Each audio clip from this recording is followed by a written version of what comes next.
looking at the life and career of Auguste de Marmont, the Duke of Ragusa, Marshal Marmont, covering his career under Napoleon, but also focusing really on sort of the final big act of Marmont's life, which was commanding the defense of Paris during the July Revolution in 1830.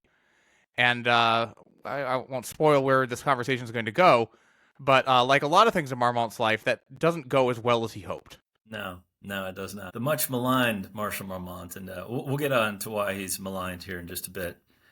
But we're going to give our audience, I mean, most of my audience knows who Marmont is, but we'll give a quick background on the infamous Marshal. He was born a minor noble and becomes friends with Napoleon as both were kind of rising through the ranks as artillerymen. Marmont has some natural talent, but he's also promoted rapidly through the ranks.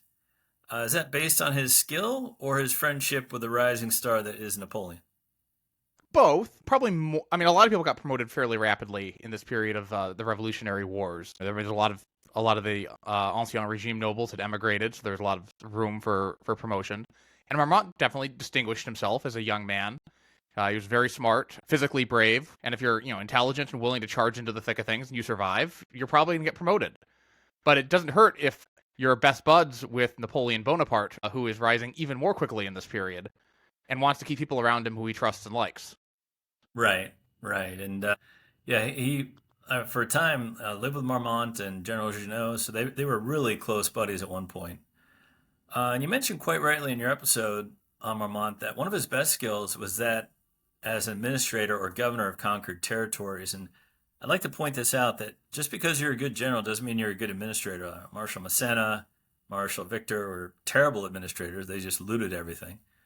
So there's a big difference here. Why was Marmont, you think, talented when he governed Dalmatia? Yeah, he governed Dalmatia, which is an area in what's now mostly Croatia today. He was also the governor of conquered Alexandria during the Egyptian operation. And for whatever reason, the administrative drive meshed well with Marmont's somewhat finicky, detail-oriented approach, but he also had people around him that he could rely on to help keep him focused, and it didn't require the same level of split-second decision-making that you might see in an actual battle. Marmont was a very intelligent general. He wrote books on military theory, really excelled at the more intellectual side of war, and for whatever reason, when he was given a chance to sort of step back and engage in the military life, but without the split-second decision-making, he did very well. I quote the Austrian emperor, who, after taking control of Dalmatia for Austria, looked at the various roads and reforms that had been made and said, "It's a great pity that Marshal Marmont was not 2 or 3 years longer in Dalmatia." Yeah, it sounds like he was making some real inroads and really bringing that country up to speed. And eventually, Napoleon does make General Marmont into a marshal in 1809 after the Battle of Wagram, but later notes as he's handing him the baton that he's not sure he's done enough to earn it, which is it's kind of like a backhanded slight. And Marmont is one who took notice of all slights, correct?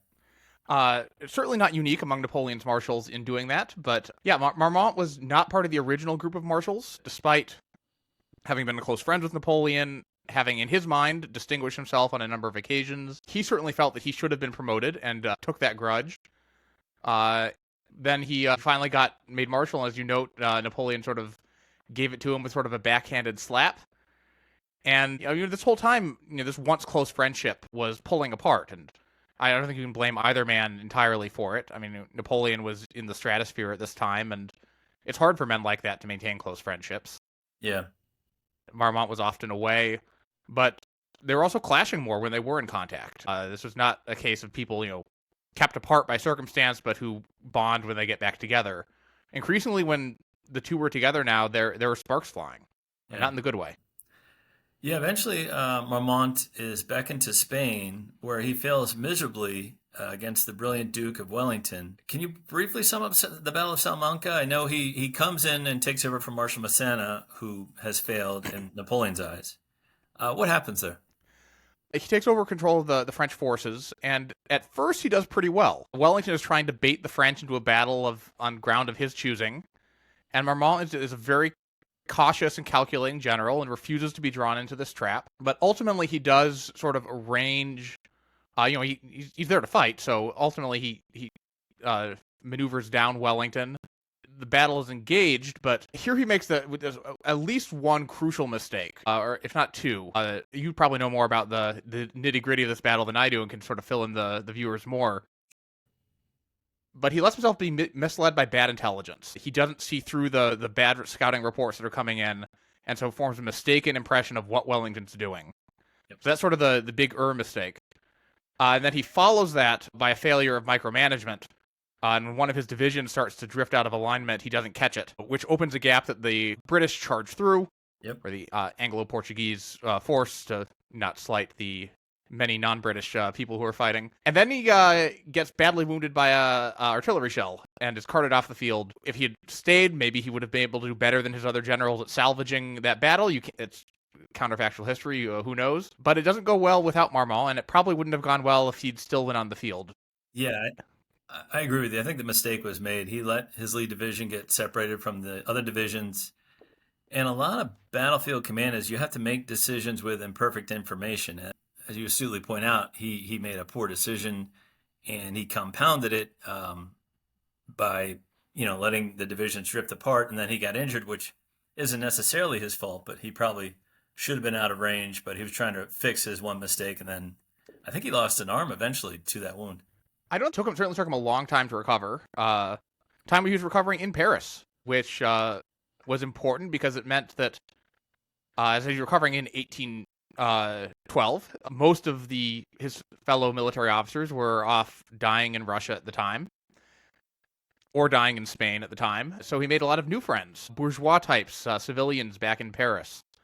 Intellectuals, saloniers, academicians, which would prove very important a few years later.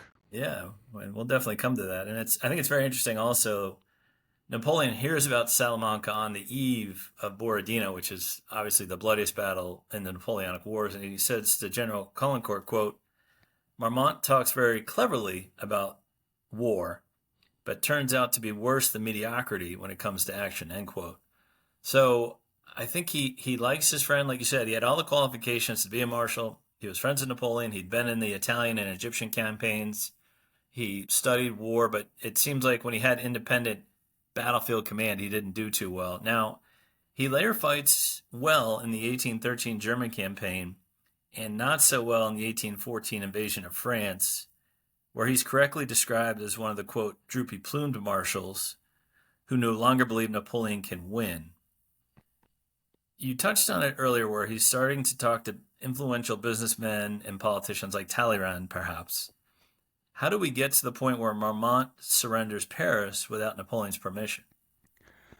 I mean, this is certainly, well, at least before one of the two lowlights of Marmont's life in terms of his reputation.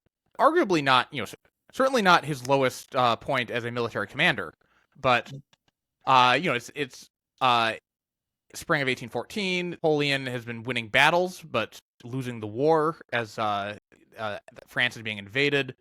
He gets sort of deked away from Paris, and Napoleon is racing with the main French field army back toward Paris, and is hoping for one final climactic battle where he can smash Alexander and the Allies. And to do this, Napoleon needs the defenders of Paris to hold out. And they're in a terrible situation. Paris is not fortified at this time. The French forces there are outnumbered. Marmont and several other officers, Mortiers there, are sort of in military command. And Joseph is in sort of civil command as the regent in Paris. And Marmont and the other marshals fight well in the initial battles. Marmont fights at the front. He's wounded. Certainly, whatever you can say about Marmont, he has real physical courage. He never hesitated to throw himself into the thick of the fighting, and often suffered as a consequence from it. He's, and he does it's arguably a French tactical victory, at least in terms of, they held the Allies back from the city. They didn't get routed off the field. But, Marmont's heart is no longer in it. And neither is anyone else's in Paris, really.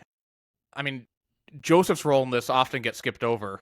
That Joseph abandons the city and specifically authorizes the marshals to enter into talks with the Allies. Yeah, and Marshal Murat has already turned earlier in January against Napoleon. So Marmont's not the first to make this move. Yeah, Joseph has abandoned the city, fled with the money and his property and all that. Marmont is authorized to make a deal, and he does. He meets with the Allies, strikes a deal to prevent Paris from getting sacked, which was a threat that was out there. He preserves his army. There's also trying to sort of improve the surrendering position for Napoleon, trying to get him not like rounded up and shot by the conquering Allies, which certainly the Prussians would have been happy to do. Yep. But this is not simply a question of Marmont just striking the best deal. He genuinely thought at this time that Napoleon should lose at this time. That Napoleon was not the leadership France needed. He thought that the restored Bourbon monarchy, with a constitution to limit their abuses so they couldn't go back to the ancien regime, he thought that was going to be genuinely the best course for France. And he was certainly not alone in thinking that. That was very common in political opinion at the time in France, as well as in the Allied armies. So he strikes this deal, and Napoleon ends up being just like half a day's march away when he gets the word. And Napoleon certainly always felt that he could have salvaged the war if Marmont had held out. Most historians I've read don't think that's actually true, but it is certainly true that Marmont weakened Napoleon's leverage considerably, as he was trying to negotiate for the best deal, the best exit that he could. Correct. And I bet if you asked Marmont, he would tell you that, yes, I did this, but I was doing it for the good of Paris and the country. I wasn't just feathering my own bed. Yeah, I mean, it preserved Marmont's career. He was kept on by the restored Bourbons as a marshal. He was given command of part of the king's bodyguard, healthy salary. He was not, like many French military men, were drummed out of the army after the Bourbon Restoration. Right. In part because, they were at peace now and they couldn't maintain a massive Napoleonic army. Right. Marmont did preserve his career, but he always insisted, with a certain degree of self-pity, but not entirely wrong, that he had sacrificed himself and his reputation to save France, because this was roundly unpopular, especially once a little time had passed and people weren't worried about getting sacked anymore. It's funny because the reputation's already in tatters, and he somehow makes it even worse as time goes on. But we'll get to that. Yeah, he becomes the real scapegoat, and he was the senior marshal in command at the moment, and the one who struck the deal. But then you also have the personal aspect of it, that Napoleon felt personally betrayed by Marmont because of their history of friendship. And we all know that hell hath no fury like a lover spurned. And even though, there wasn't really any friendship left by this point, I really think that personal aspect made it feel so much worse for Napoleon. Yeah, and I try and look at from both perspectives. Like, Napoleon's thinking, I've done so much for this man, how could he do this? And then Marmont's probably thinking, well, I've done a lot for France and the Empire. How could you let us come to this point and not make peace with the Allies? I'm just taking the next logical step. So I see both. So I'm fine with Marmont now.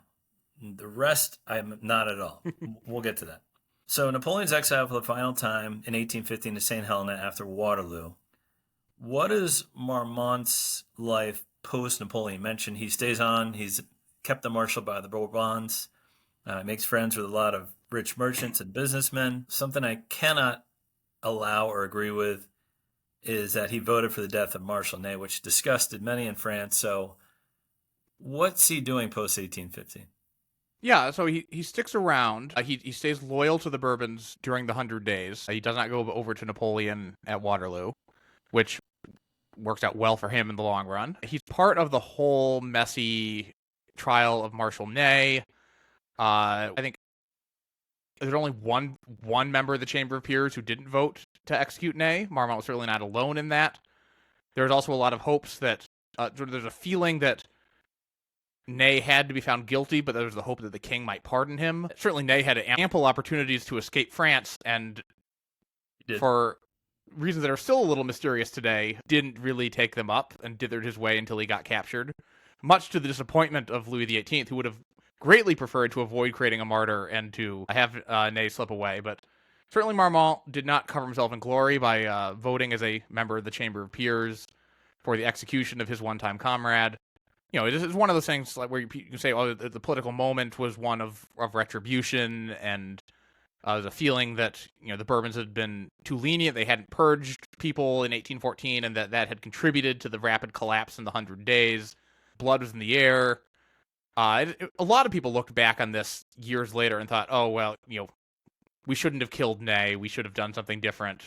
But Marmont was in a position to know better than, say, the Duchesse d'Angoulême, the king's niece, who later read accounts of Ney's actions in the retreat from Moscow and was said to have regretted not asking for a pardon at the time. Marmont knew. This was not a moment of courage for Marmont to vote for executing his comrade. No, no. And you mentioned one in the Chamber of Peers voted to pardon him and let him go. I know Marshal Marmont notably went to jail because he didn't want to be involved. And Davout even said not even Ragusa could vote for death, and mentioning Marmont. Yeah. And sure enough, he did. He also notably gets divorced in 1817 from his wife Anne-Marie. They had no children. So he's starting to slide a little bit. He has money, but that goes away too, with which I think is the most fascinating thing about Marmont post 1815. What is the deal with the sheep business? Yeah, so Marmont is rich, as all the marshals were, but he's not rich. He did not loot as thoroughly as certain other marshals did not take advantage of his position as much as some did. But he was independently wealthy, and being the kind of guy who's an intellectual, hangs around with members of the French Academy, got himself made a member of the French Academy in this time, sees himself as an intelligent, capable person. Like a lot of intelligent, capable, or self-seen intelligent, capable aristocrats at this time, he fancies himself an improver. He wants to innovate on his farm, to find new innovations that can improve the efficiency of agriculture. And Marmont's a bit of a dilettante in this. He was sort of notorious for starting schemes, then abandoning them. But by far the most notorious, and it's possible this has been blown a little bit out of proportion by some of the chroniclers, was the sheep business. That Marmont had an estate in eastern France, and he sort of concluded, not unreasonably, that sheep was the most profitable way to use his land, because sheep were in value for their wool. They could also provide meat. They could provide fertilizer. Fertilizer was helpful for intensifying agriculture. France had a textile industry that was getting going. It wasn't a dumb decision there. Sheep are not cheap. Marmont spent a lot of money buying up fine merino sheep, as well as other sheep. Because he was not super rich, he went into some debt to do this. And then there comes the jackets. Right. This is where it takes a right turn. Never figured out where he got the idea. But Marmont at one point gets the idea that, his sheep keep dying from disease. He gets the idea that if the sheep have coats, little overcoats around them, that will protect them from parasites and infection and lead to them both not dying as much and then producing better quality wool. So he goes all in for this. He builds a fancy new barn, and he buys thousands of sheep coats for his sheep, made of sheepskin, by the way, which is a little macabre. Sews his sheep into these overcoats, and it does produce slightly better wool. The sources say that it does sell for a little bit more than it was selling, but the mortality rate doesn't improve. The jackets cost more than he was anticipating. They produce less of a payoff than he was hoping for. And the net result of all of this was Marmont was deeply in debt. He actually had to go to King Charles X and beg for a bailout. Charles agreed to say, "We'll continue paying your salary, even if you die, so that your creditors can count on getting this money." Right. And the net result is that his entire salary as a French general is now pledged to his creditors, which means that he can't quit. He's trapped in this job, whether he wanted to or not. And I guess in a second, we'll get to moments when Marmont might have quit. Yeah, and again, it goes back to just because you're a good general or a good administrator doesn't mean you're a good businessman. Same thing with Napoleon. He was a great general. He was a good administrator, but some would say he wasn't a very good diplomat. It doesn't mean you're good at everything. Yeah. And had Marmont been richer, this could have been, this is an unfortunate business. I lost some money on those sheep. But he wasn't rich enough to afford losses and mistakes like this. Right. And unlike, say, an Augereau or Massena or Marshal Soult, who looted everything they were near and had plenty of money to fall back on, Marmont's now locked into, like you said, his creditors, and he can't just quit and live in his country state and count his money. He's locked into working forever, correct? Yeah, which matters in 1830, when King Charles X and his prime minister and foreign minister, Jules de Polignac, are plotting an invasion of Algiers in Africa, in the north coast of Africa. And, there's a very long, complicated history about why France is doing this, related to diplomacy and to the political needs of Jules Napoleonic. But to make a long story short, France has been essentially at peace since Napoleon, with a minor adventure in Spain and an expedition to Greece notwithstanding, which means there's not a lot of opportunities for advancement and glory for military men like Marmont. And when word starts spreading that France is plotting this invasion, Marmont very desperately wants to be put in command of the invasion of Algiers. And he doesn't get it. He doesn't get it. And we get to the 1830 revolution, which permanently ends the Bourbon regime in France. The Bourbons are minor spoilers for my show. Yeah, sorry about that. It's fine. No, we're almost there. Yeah. It is on Wikipedia. There's no actual spoilers in history. That's true. The Bourbons were already unpopular for a number of reasons. But what was the revolution about, and what were the details of the, I guess, notorious 4 ordinances that really kind of was the kindling that set off the fire? Yeah, so the Bourbon Restoration, was the first restored king was Louis XVIII, who was the younger brother of the guillotined Louis XVI. And Louis XVIII was conservative, but somewhat moderate. One can debate how exactly it should be classified, but Louis appears to have been genuinely committed to the idea of constitutional monarchy. He, at various occasions, appointed liberal ministers to lead his government. The youngest of the 3 brothers of Louis XVI and Louis XVIII was Charles X, who was at this time known as the Comte d'Artois. And Artois was always known as an arch-reactionary. He sort of led the far-right opposition from inside the royal palace during Louis XVIII's reign. And Charles is a bit more personable than Louis.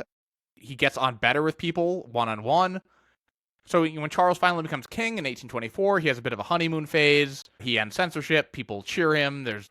But gradually, as his government starts passing policies and taking symbolic actions that always tack to the right, toward more of a role for the Catholic Church and religion in French state, more power for the king and for the aristocracy. There's the sort of so-called émigrés billion, where the French taxpayers bail out former émigrés who were sent into exile during the French Revolution. They're compensated to a certain degree for their territory that was seized, which, ironically, most historians conclude this is actually pretty good policy, because there's this festering political wound where the émigrés were agitating to get their land back, and by paying them off, which the French state could afford, it sort of ended this agitation and made the people who'd bought this seized land more comfortable in their ownership. But the optics were terrible. The French taxpayers were bailing out a bunch of aristocrats who'd fled the country. It was dubbed the émigrés billion. It was very unpopular. There was a law passed with the death penalty for sacrilege, for profaning the communion host, which was never implemented. So again, like maximum political damage without an actual impact. And these things are sort of piled up. Charles, at one point, is sort of forced to appoint a more moderate ministry, but hates it. Hates the idea that he's having to compromise, that he's having to make concessions to these liberals who he views as being destructive to France. And so in 1829, he finally says, enough with that. I'm going to appoint the guy I want all along, appoints Jules Napoleonic, who's his fellow arch-reactionary, longtime conspirator, far-right figure in French politics. And at that moment, France is in just a permanent political crisis. Yeah. People are expecting Polignac to launch a coup at any moment to purge the opposition and entrench royal power. Polignac doesn't for a long time, and people have debated whether that was a blunder. But eventually, there's another round of French elections. The victory in Algiers by the Marmontless French army fails to produce any popularity for Charles's regime. The liberals win again, but rather than accept this loss and a new sort of opposition-controlled Chamber of Deputies, Charles signs the 4 ordinances on July 25th, 1830, which do a couple of things, but the big thing they do is they impose sweeping censorship on France, and they dissolve the newly elected Chamber of Deputies before it can even take office, and they unilaterally rewrite the French electoral laws to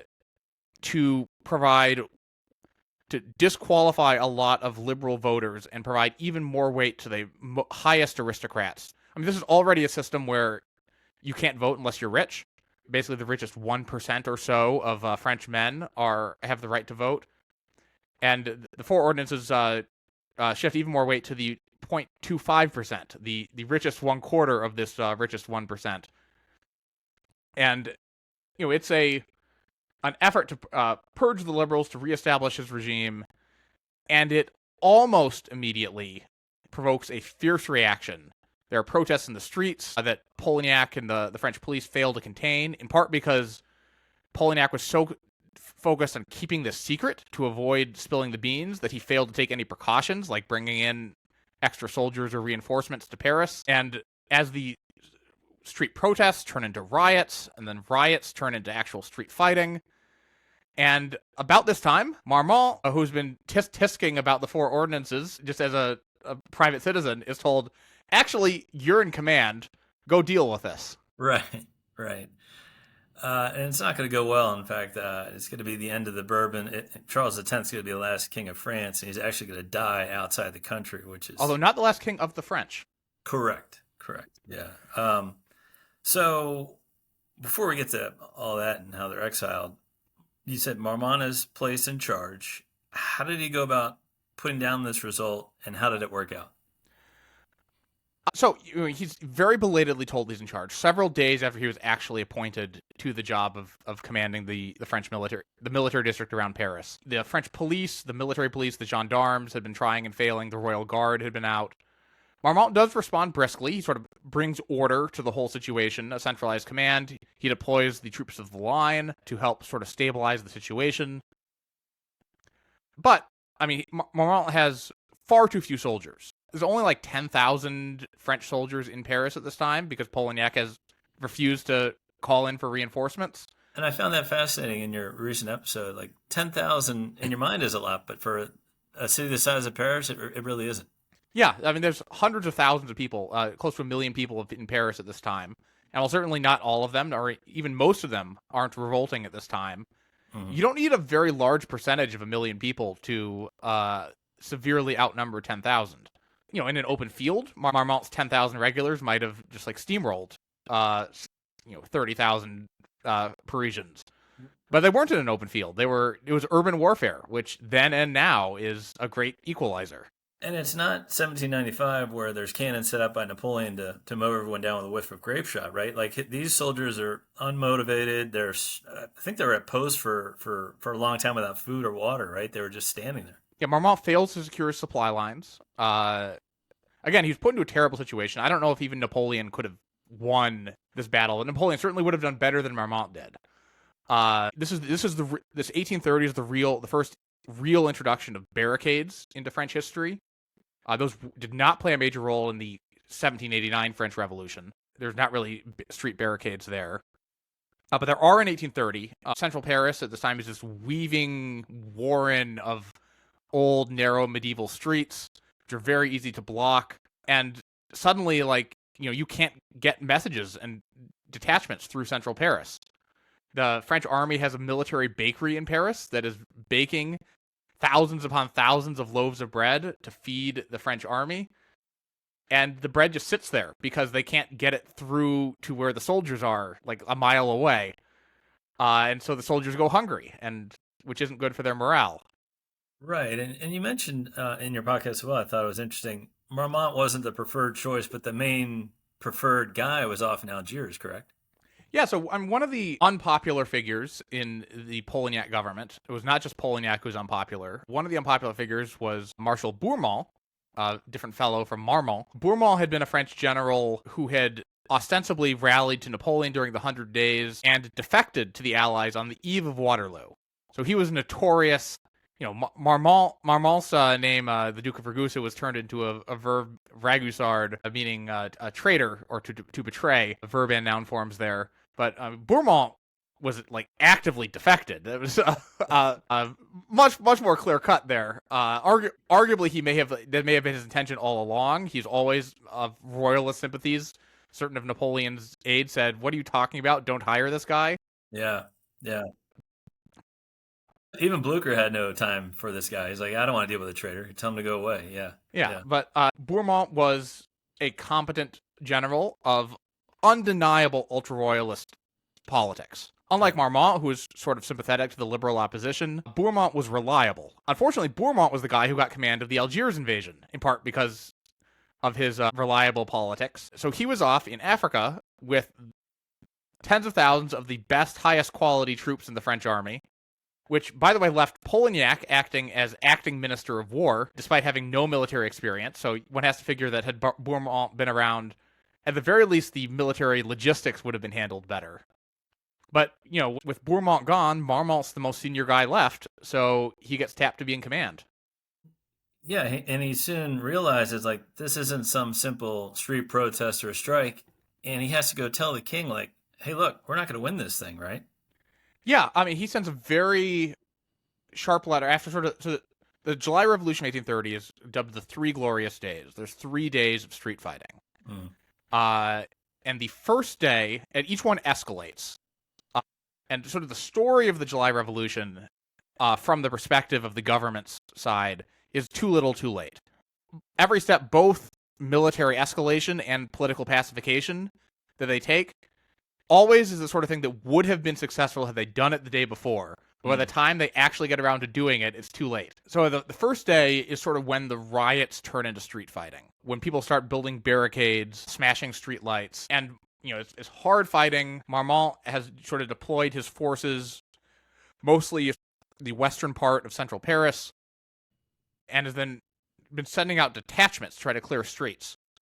And these detachments are always just not quite big enough to force their way through these barricades that are going up. But eventually, after hard fighting, it's late at night, midnight, and the French people go home to bed. And Marmont has the moment to think, we've won. It was a riot, we deployed the soldiers, we killed some people, things will be quiet tomorrow. On the ground, that's very clearly not what's the case. It's a very tense, ominous night. All the lights in Paris are out. It's just utter silence and tension growing. And in the morning, the people come back out into the streets, start building more barricades.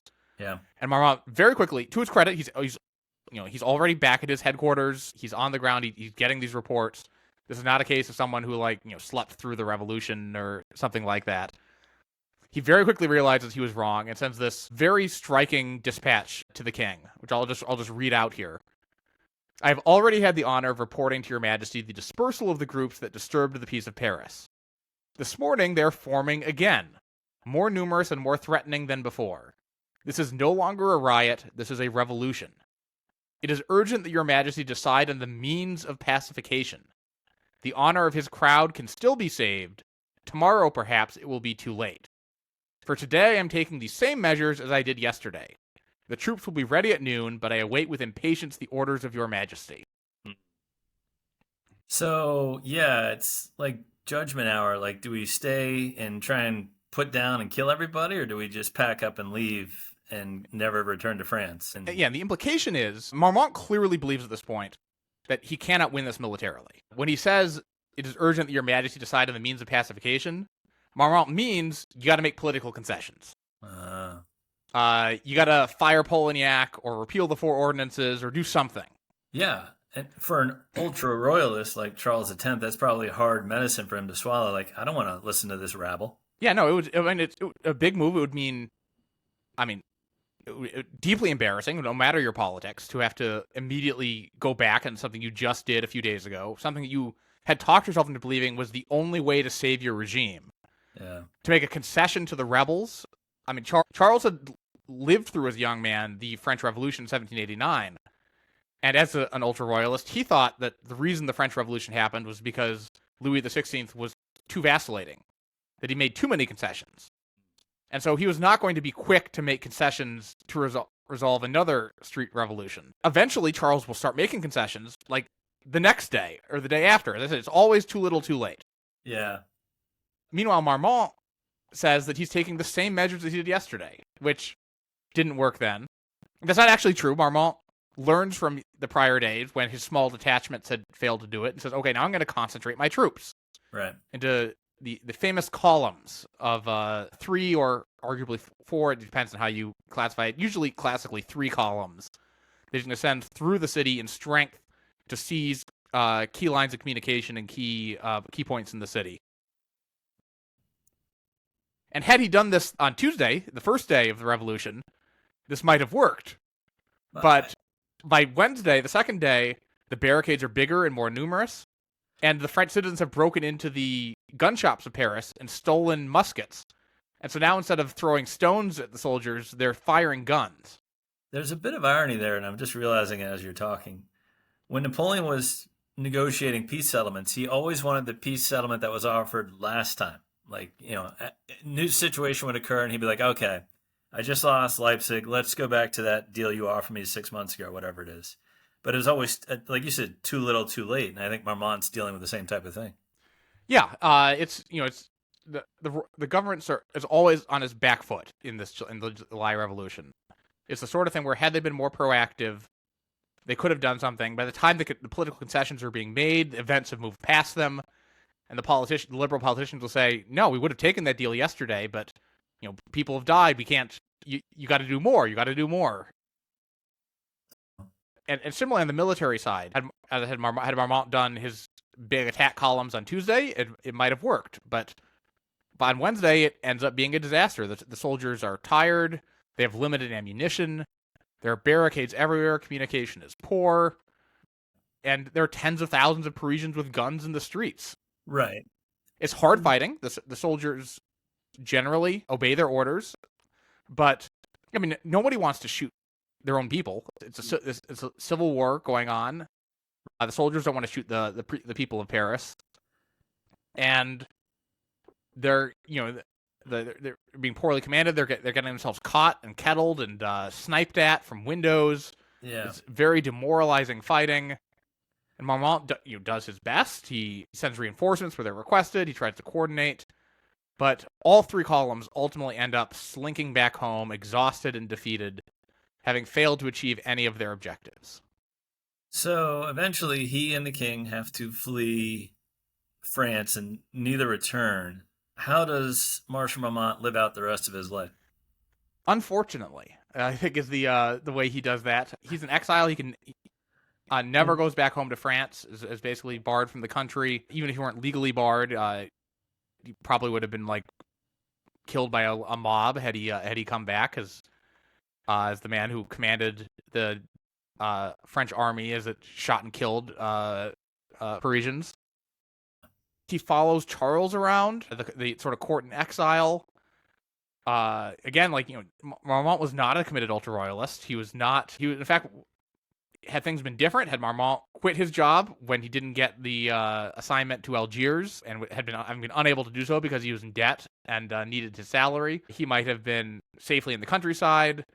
Had the riots broken out later, like Marmont thought they were, he thought, oh, there might be riots, but they'll be in September, and I'll be out of the country by then. Had that happened, Marmont might have welcomed the July monarchy, which was a sort of conservative liberal monarchy, very friendly to the bourgeois and to constitutionalism, is the kind of government he would have liked.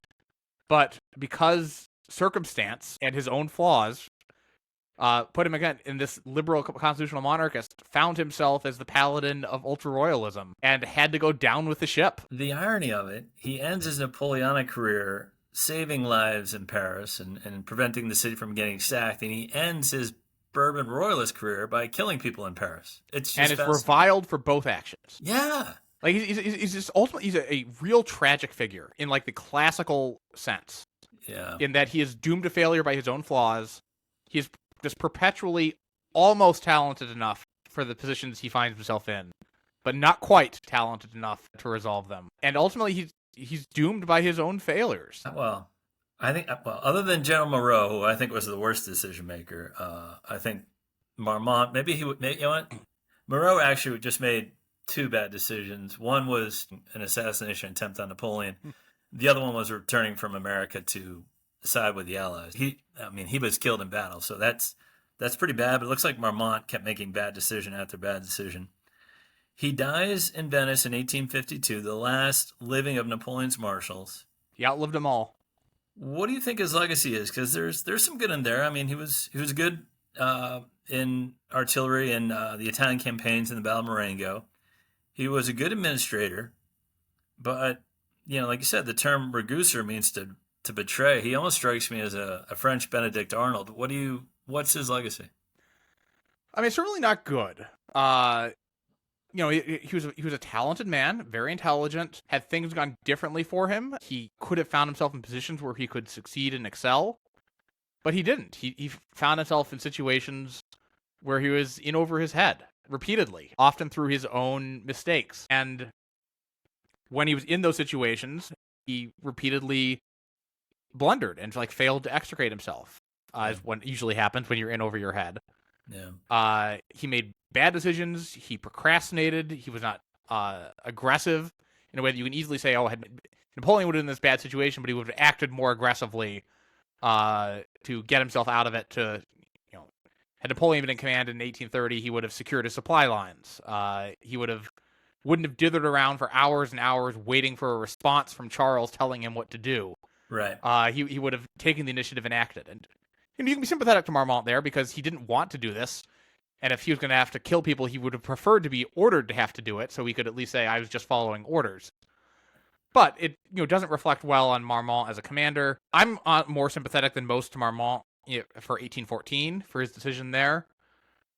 Certainly, I think Joseph deserves much more of the blame for the fall of Paris than Marmont does. Napoleon severely overstated the impact of Marmont's surrender, which is certainly not good for Napoleon, but it cost him leverage, not his regime.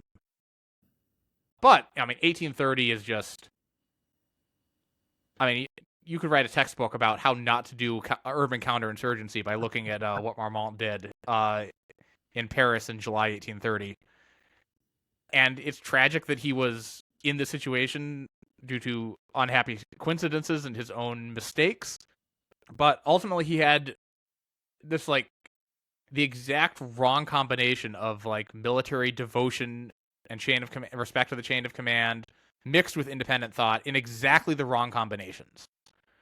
He obeyed when he should have questioned, and he questioned when he should have obeyed.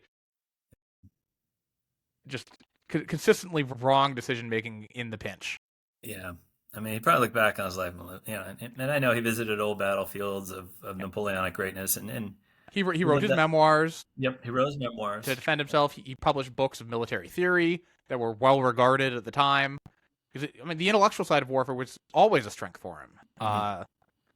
And as sort of the last living marshal, he had a certain authority in the 1840s, 1850s as someone who could testify to what had happened because everyone else had died. You read in the British press at the time when Marmont's memoirs came out, old officers under Wellington commenting about taking issue with what Marmont had claimed in his memoirs and saying, "Well, I was there too on the other side, and that's not what happened." This was not a case of someone who had the last laugh because he lived so long and was able to write the definitive account for history. Napoleon had famously said when he went into exile that Marmont will be more miserable than me. Right. And, Napoleon attacked and slandered Marmont in his conversations and memoirs and stuff like that. And ultimately, people cared a lot more about what Napoleon had to say than what they did about what Marmont did. Yeah, it's just interesting. And I love all that story you just told us. That's fantastic. Yeah. We'll leave that, his legacy to further debate. But yeah, it's not a good one, especially in France. But yeah, David, thank you for that. Again, David's podcast, which I highly recommend, is Siecle. It's spelled Thesiecle. That's right. Thesiecle.com. I've got it's a serialized podcast, so I recommend starting from episode 1. But on the website, I also list a couple other episodes that can be good onboarding points if you want to check out something from a little bit later in the show's run. Indeed. Well, thank you, my friend. And as always, we appreciate you coming on the show. Thanks for having me. Looking forward to seeing the next episode.